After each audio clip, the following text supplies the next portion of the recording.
భూమి, 3 4C అంటే ఆక్రమణ భీమేమో 4C ల్యాండ్. ఈ 4C పేరున అక్కడ భూమి లేకపోయినా భూమి ఉన్నట్టు చూపించి దీంట్లో అధ్యక్ష కొంత రెవెన్యూ అధికారులు కూడా కుమ్మక్కైనారు.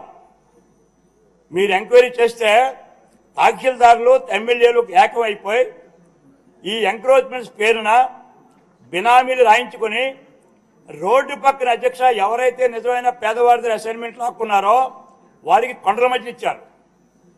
ఎవరైతే బినామీ తీసుకున్నారో బినామీ పేర్లు రాశారో ఆ బినామీ పేర్ల వాళ్ళకేమో రోడ్డు పైన ఇచ్చారు అధ్యక్ష. ల్యాండ్ పూలింగ్ లో సుమారు విశాఖ జిల్లా పరిసర మండలాల్లో అధ్యక్ష నా దగ్గర అయితే ఓ పెద్ద బుక్ ఉంది అధ్యక్ష. అందుకే ఈ బుక్ ఇవ్వాలంటే మినిస్టర్ గారికి కూడా చెప్పారు ఇందాక, ఇవన్నీ బెనిఫిషరీస్ తో పెద్ద వాల్యూమ్ కావాల్సి వస్తుందని. అంచేత నేను మినిస్టర్ గారిని కోరేది ఈ 2 లక్షల కోట్ల కుంభకోణం అవసరంతో వినాలి. ఇది దీని అనాపైక్యతో నిరూపించడానికి నేను విశాఖపట్నం వరకు సుమారు ఒక 1000 కోట్లు 2000 3000 కోట్ల వరకు ఆధారాలతో సిద్ధంగా ఉన్నాను అధ్యక్ష. నేను ఆధారాలతో గత ప్రభుత్వంలో నేను ఎంక్వైరీ వేయిస్తే ఎంక్వైరీ రిపోర్ట్ కూడా ఆర్డీఓస్ ఇస్తే జిల్లా కలెక్టర్ స్థాయిలో ఆ రోజు దాన్ని అమలు చేయకుండా ఆపారు అధ్యక్ష. విజయసాయి రెడ్డి గారు పేరు చెప్తారు అధ్యక్ష, హౌస్లో చెప్పొచ్చో మానొచ్చో, వాళ్ళని నోటీస్ కూడా అనుకోవచ్చు. సుబ్బారెడ్డి గారు వాళ్ళిద్దరి కబంధాస్తాల్లో విశాఖపట్నాన్ని మామూలుగా అధ్యక్ష మేము వెలగపూడి గారు గణబాబు అంతా కలిపి మేము చూపించిన డాక్యుమెంట్సే 40,000 కోట్ల అధ్యక్ష. 40,000 కోట్ల డాక్యుమెంట్స్ ని ఈ ముగ్గురు కబంధాస్తాల్లో పల్లగారు కానీ మేము చూపడం జరిగింది.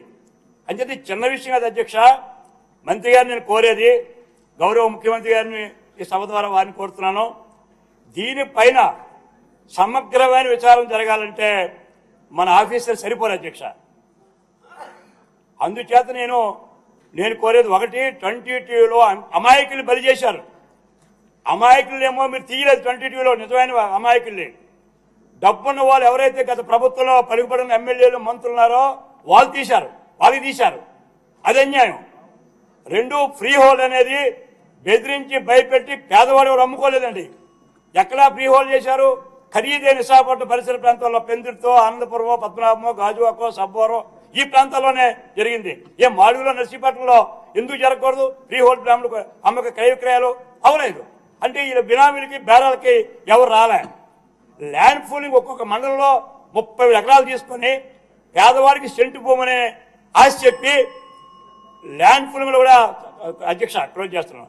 ఈ మూడింటి మీద నేను మినిస్టర్ గారిని హౌస్ని కోరేది, ఒక సిట్టింగ్ జడ్జి చేత ఇక్కడ పెద్ద స్కామ్ ఇది. సిట్టింగ్ జడ్జి గారికి కూడా మీరు ఫుల్ మెకానిజం 4-5 ఐఏఎస్ ఆఫీసులను, ఒక 20-30 మంది ఆర్డీఓలను, ఒక 40-100 మందిని తహసీల్దార్ని ఇస్తే తప్ప ఈ 2 లక్షల కోట్ల కుంభకోణం వెలుగులోకి రాదు.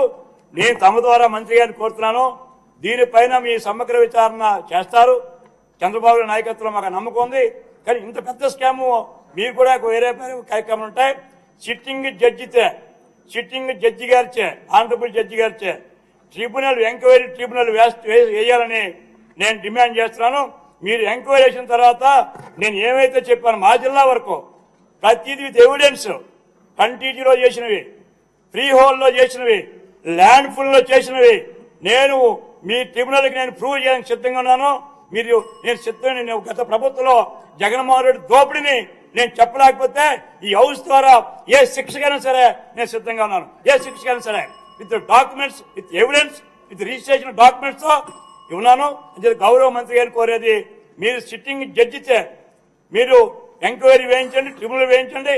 High court honourable chief justice request చేసినా సరే ఈ 2 లక్షల కోట్లని కాపాడాలని చెప్పి ఈ సభ ద్వారా తమని నేను గౌరవ మంత్రి గారిని నేను కోరుతున్నా అధ్యక్ష.